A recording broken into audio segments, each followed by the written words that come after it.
we're going to talk about the not war and the downstream consequences.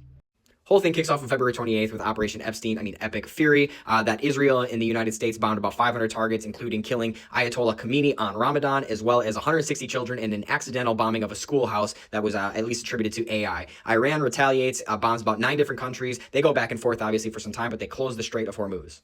In solidarity with Iran, Hezbollah out of Lebanon fires on Israel.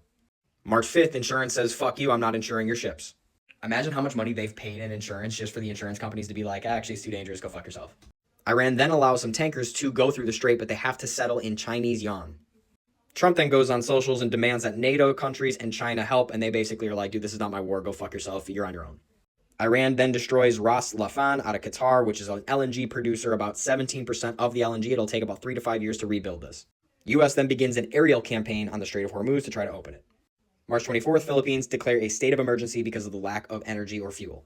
Then Iran's like, no, we're not going to even let Chinese tankers in. The Houthis, out of Yemen, fire on Israel's southern border.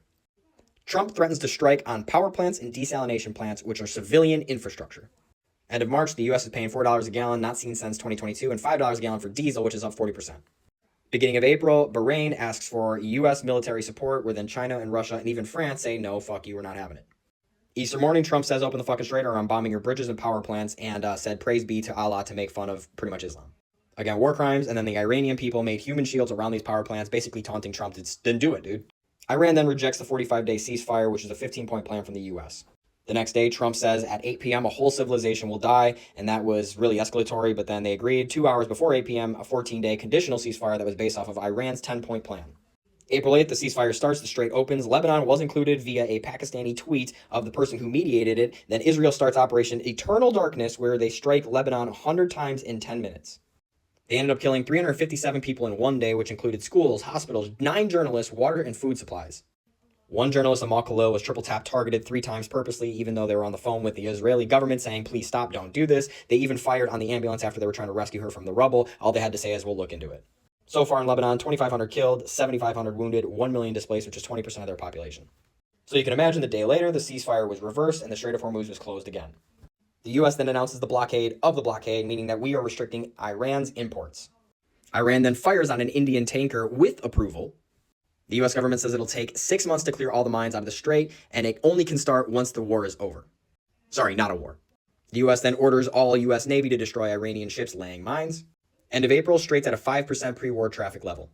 So far in May, the UK tanker was fired on by Iran, not good, and also in the 4th and the 5th, Project Freedom starts, and it's also paused, waiting till after the war. Project Freedom is essentially to rescue the ships. The reason you're seeing ticks, aliens, hantavirus, assassination attempts all over the timeline is because this is the actual global shift in real power. They're trying to distract you away from this, and it's going to affect you in massive ways. The Strait of Hormuz accounts for 25% of the global supply of crude oil, along with 84% of Asia's. In March alone, it was 64% increase in cost, $72 a barrel to $118 a barrel, which is the highest single month jump ever. It also accounts for 20% of the global supply of liquid natural gas, or LNG, which 90% of which is supposed to go to Asia, leading to a 140% increase in cost for Asia. Europe is seeing a 35% increase in cost for LNG. This will lead to fuel rationing, 4-day work weeks, university closures, and economic pain. Sri Lanka and Bangladesh are already doing some of these things. Pakistan gets 40% of its energy from LNG, which 99% of that comes from this strait, so they're kind of in a bad spot. Taiwan, South Korea, Japan, and Europe, all of our allies, are heavily reliant on LNG. They're going to suffer. Fuel is the one product that if that starts to go up in price, everything else follows. But the strait also exports a ton of petrochemicals, which are precursors for plastics, heliums, which is precursors for semiconductors and chips, which you'll see in a 3 to 9 month delay, and aluminum cost is already up 13%. The strait accounts for 30% of urea and ammonia, which are precursors for fertilizer. Urea is already up 40% in cost, and fertilizer all globally is down 10%, leading to a 25% decrease in global harvest. India has already shut down 3 of their urea plants. Bangladesh shut down 4 out of 5 fertilizer factories.